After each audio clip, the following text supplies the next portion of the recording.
Sunscreen இந்த தடவை sunscreen போடுங்க, சன்ஸ்கிரீன் போடாமல் போகாதீங்க. இதே தானே சொல்கிறோம்.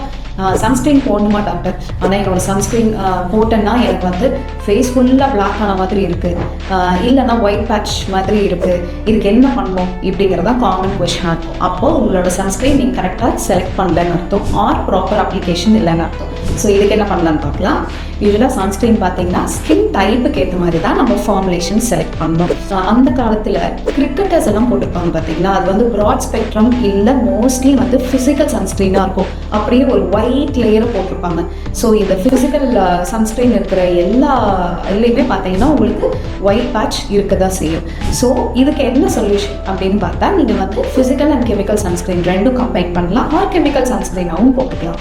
ஸோ இதில் அதே மாதிரி டிண்டட் ஃபார்ம்ஸும் இருக்குது. டிண்டட் ஃபார்ம்ஸ் போட்டால் கொஞ்சம் அந்த ஒயிட் கேஸ்ட் நம்மளுக்கு குறைய ஆரம்பிக்கும். அண்ட் செகண்ட் திங், நான் சொன்னேன் இல்லையா, ஃபார்முலேஷன்ஸ். இப்போ ஜெல் ஃபார்மில் இருக்குது, நிறைய இடத்துல லோஷன் ஃபார்ம், க்ரீம் பேஸ்ட் இந்த மாதிரி இருக்குது. இதில் ஜெல் ஃபார்ம் கொஞ்சம் அந்த வந்து ஒயிட் காஸ்ட்டை ரெடியூஸ் பண்ணணும். அண்ட் இன்கேஸ் உங்களுக்கு இதில் ரொம்ப டவுட்ஸ் இருக்குது அப்படின்னா உங்களோட டெர்மட்டாலஜிஸ்ட்டை கன்சல்ட் பண்ணிவிட்டு அதுக்கப்புறமா சன்ஸ்கிரீன் சூஸ் பண்ணுங்க.